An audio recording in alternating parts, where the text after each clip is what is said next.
আউযুবিল্লাহি মিনাশ শাইতানির রাজিম। বিসমিল্লাহির রহমানির রহিম। আসসালামু আলাইকুম ওয়া রাহমাতুল্লাহি ওয়া বারাকাতুহু। প্রিয় শিক্ষার্থী বন্ধুরা, অনলাইন ক্লাসে আমি স্বাগতম জানাচ্ছি মোসাম্মদ হোসনে আরা ববি, সহকারী শিক্ষক, সামাজিক বিজ্ঞান, ধুলাউড়ি কাশিমনগর উচ্চ বিদ্যালয়, ঝালবাড়ি, বীরগঞ্জ, দিনাজপুর। প্রিয় শিক্ষার্থী বন্ধুরা, তোমরা যেখানে যে অবস্থাতে আছো না কেন, আশা করি সকলে ভালো রয়েছে। আমিও আল্লাহর রহমতে ভালো আছি। শিক্ষার্থীরা, আজকে তোমাদের সাথে আমি আলোচনা করব অষ্টম শ্রেণীর বাংলাদেশ ও বিশ্ব পরিচয় বিষয়টি। প্রিয় শিক্ষার্থী বন্ধুরা, আমরা স্বাধীন দেশের নাগরিক। আমাদের দেশের নাম গণপ্রজাতন্ত্রী বাংলাদেশ। তো আমরা যে আজকে স্বাধীন দেশের নাগরিক, এই স্বাধীনতাটা আমরা কিভাবে পেয়েছি, কিসের মাধ্যমে পেয়েছি? তোমরা একটু অনুমান করার চেষ্টা করো দেখি। পূর্বে আমাদের দেশটি পাকিস্তানের সাথে ছিল। তো আমরা তাহলে কিভাবে স্বাধীনতাটা পেলাম? তোমরা একটু অনুমান করার চেষ্টা করো। শিক্ষার্থীরা, তোমরা নিশ্চয়ই বুঝতে পারছো, আমরা আমাদের 1971 সালের মহান মুক্তিযুদ্ধের মাধ্যমে আমাদের স্বাধীনতাটা পেয়েছি। তাহলে আজকে আমাদের আলোচনার বিষয় বাংলাদেশের মুক্তিযুদ্ধ।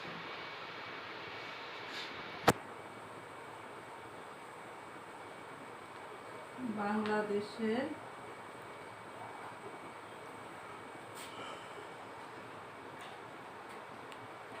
মুক্তিযুদ্ধ।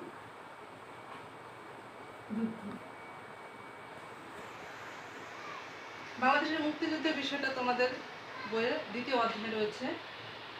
তো এই অধ্যায়টির পার্ট 1 ও পার্ট 2 আমি তোমাদের আলোচনা করব। পার্ট 1 এ রয়েছে সশস্ত্র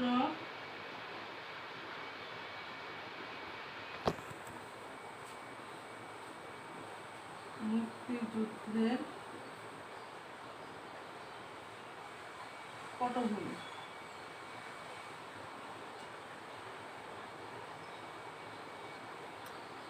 সশস্ত্র মুক্তিযুদ্ধের পটভূমি। মুক্তিযুদ্ধের পটভূমি বিষয়টি যখন আসে, তখন আসলে অনেক কিছুই চলে আসে। পূর্বে আমাদের দেশটি, আমাদের এই বাংলাদেশটি ভারত, পাকিস্তান, বাংলাদেশ মিলে একসাথে ছিল। তখন এটাকে বলা হতো ভারতীয় উপমহাদেশ।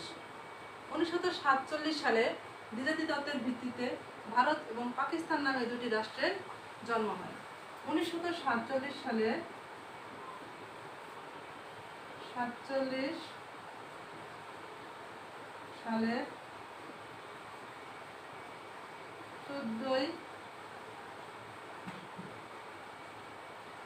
আগস্ট পাকিস্তান রাষ্ট্রের জন্ম হয়।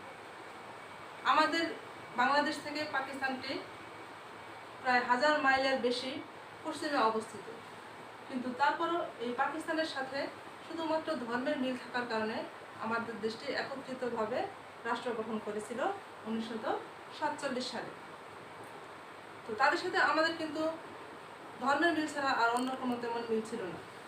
তাদের সাথে আমাদের সংস্কৃতির কোনো মিল ছিল না, ভাষার মিল ছিল না। শুধুমাত্র ধর্মের মিলের কারণে তাদের সাথে আমাদের রাষ্ট্র গঠন করা হয়েছিল। তারা, পাকিস্তানিরা আমাদেরকে শাসনের নামে শোষণ করত। তো পাকিস্তানের শোষণ থেকে মুক্ত হওয়ার জন্য 1966 সালে বঙ্গবন্ধু শেখ মুজিবুর রহমান 6 দফা ঘোষণা করেন। 1966 সালে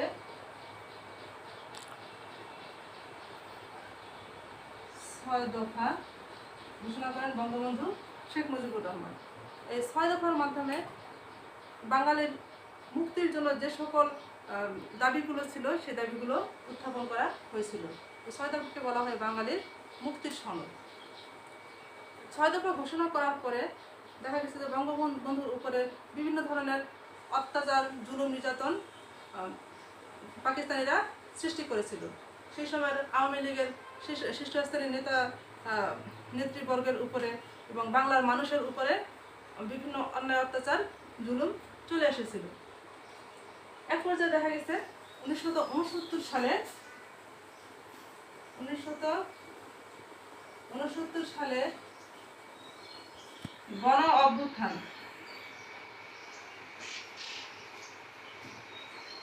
গণ অভ্যুত্থান হয়েছিল। এই গণ অভ্যুত্থানের সময় দেশের মধ্যে যে অস্থিতিশীল একটা পরিবেশ বিরাজ করেছিল, এই অস্থিতিশীল পরিবেশটাকে শান্ত করার জন্য পাকিস্তানিরা 1970 সালে একটা সাধারণ নির্বাচন দিয়েছিল, প্রাদেশিক নির্বাচন। 1970 সালের নির্বাচন।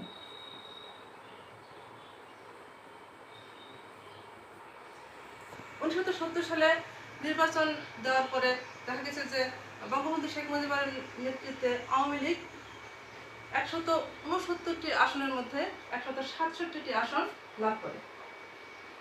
169টি আসনের মধ্যে 167টি আসন লাভ করে।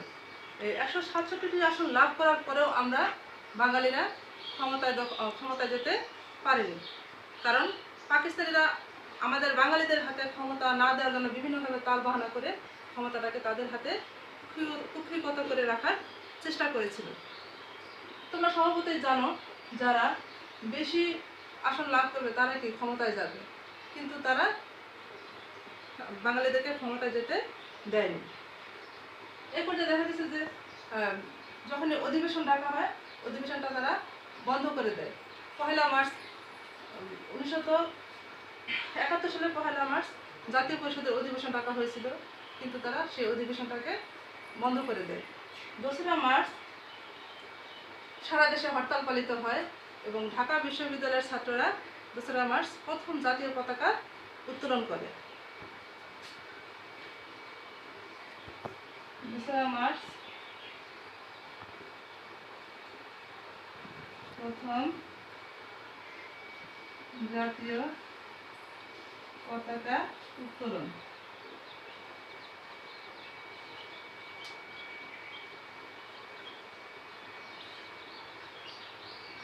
তো এভাবে আমাদের দেশে ওই সময় অরাজকতা চলতেছিল। তো এক পর্যায়ে দেখা গেছে যে 6 মার্চ ইয়াহিয়া খান এক বেতার ভাষণে বলেছিল 25 মার্চ অধিবেশনের কথা। তো বঙ্গবন্ধু শেখ মুজিবুর রহমান এই ইয়াহিয়া খানের কথায় সন্তুষ্ট হতে পারেনি, যে তাদের যেটা অভিসন্ধি ছিল, এই অভিসন্ধিটা বুঝতে পেরে বঙ্গবন্ধু শেখ মুজিবুর রহমান 7 মার্চ এক বিশাল জনসভার আয়োজন করেন এবং সেখানে ভাষণ প্রদান করেন। আমাদের পার্ট 2-এ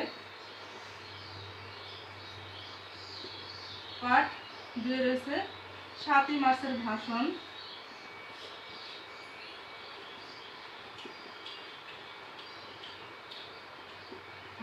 ও মুক্তিযুদ্ধের প্রস্তুতি।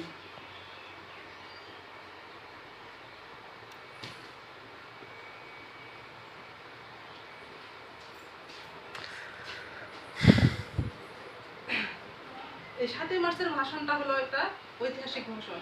এই ভাষণে বঙ্গবন্ধু শেখ মুজিবুর রহমান সরাসরি স্বাধীনতার ডাক দেননি, কিন্তু ভাষণের শেষ পর্যায়ে তিনি বলেছিলেন, এবারের সংগ্রাম আমাদের স্বাধীনতার সংগ্রাম, এবারের সংগ্রাম আমাদের মুক্তির সংগ্রাম।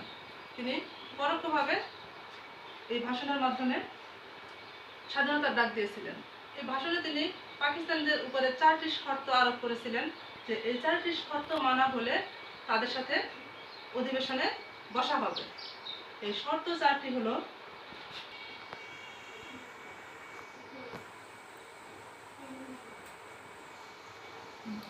বঙ্গবন্ধু শেখ মুজিবুর রহমান এই ভাষণে 4টি শর্ত দেন। এই শর্ত 4টি হলো: সামরিক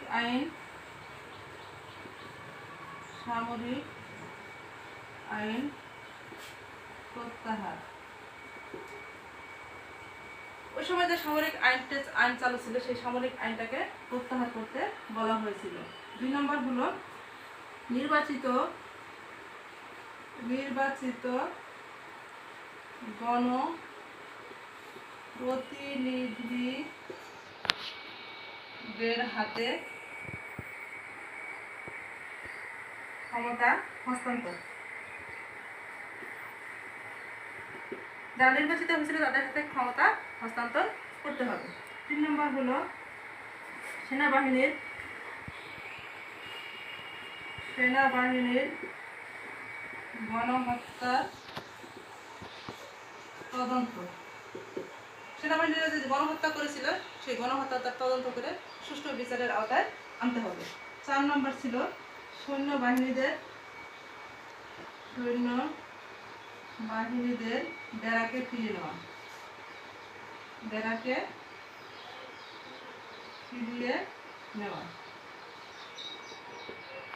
সৈন্যবাহিনীর কাজ হলো ব্যারাকে থাকা। দেশের দুর্যোগপূর্ণ অবস্থায় তারা দেশ রক্ষার্থে কাজ করবে, কিন্তু পাকিস্তানের সৈন্যদের লেলিয়ে দিয়েছিল এদেশের মানুষের উপর শোষণ অত্যাচার নির্যাতন করার জন্য। তাই সৈন্যবাহিনীদেরকে ব্যারাকে ফিরিয়ে নিতে বলা হয়েছিল। বঙ্গবন্ধু শেখ মুজিবুর রহমান এই শর্তগুলো দিয়ে অধিবেশনে বসার কথা বলেছিলেন। আর শর্তগুলো না মানা হলে দেশের সকল রকমের খাজনা ট্যাক্স বন্ধ করে দিয়ে তাদের সাথে অসহযোগিতার নীতি গ্রহণ করা হয়েছিল। এদিকে ইয়াহিয়া খান ঢাকায় আসেন এবং জুলফিকার আলী ভুট্টো ঢাকায় আসেন 22শে মার্চ।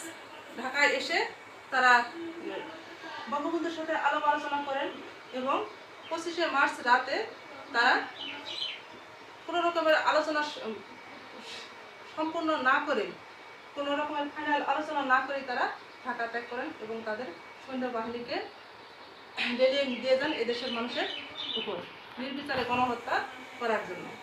এই 25শে মার্চ কালো রাত্রি থেকে শুরু হয়ে যায় মুক্তিযুদ্ধ। এদেশের বাঙালিদের উপরে চরম নির্যাতন শুরু হয়ে যায় এবং পাকিস্তানিরা তাদের সর্বোচ্চ বর্বরতার পরিচয় দেয়। তো এভাবে দেখা গেছে বাংলাদেশের মুক্তিযুদ্ধ হয়েছে। তো শিক্ষার্থী বন্ধুরা, আমাদের আজকের যে পার্ট 1 আর পার্ট 2 ছিল, যে বিষয়গুলো ছিল এগুলো আমরা আলোচনা করেছি। আর ঐতিহাসিক 7 মার্চের এই ঐতিহাসিক ভাষণটি একটি গুরুত্বপূর্ণ ভাষণ। এটিতে মেমোরি অফ দ্য ওয়ার্ল্ড ডকুমেন্টে স্থান দেওয়া হয়েছে। তো শিক্ষার্থী বন্ধুরা, তোমাদের এই আলোচনার তোমরা বই থেকে সুন্দর করে পড়ে নেবে এবং বোঝার চেষ্টা করবে। তোমাদের যে প্রশ্নগুলো সাধারণত সচরাচর হয়ে থাকে সেই প্রশ্নগুলো আমি বোর্ডে লিখে দিয়েছি, তোমরা এগুলো মনোযোগ সহকারে দেখবে। আশা করি আমার ক্লাস থেকে তোমরা উপকৃত হতে পারবে। তোমরা পরবর্তীতে আমরা যে আলোচনাগুলো করব সেই আলোচনাগুলো দেখবে। তোমরা সকালে ভালো থাকবে, সুস্থ থাকবে, সুন্দর থাকবে, এই কামনা করে আজকের ক্লাস আমি এখানে শেষ করছি। আল্লাহ হাফেজ।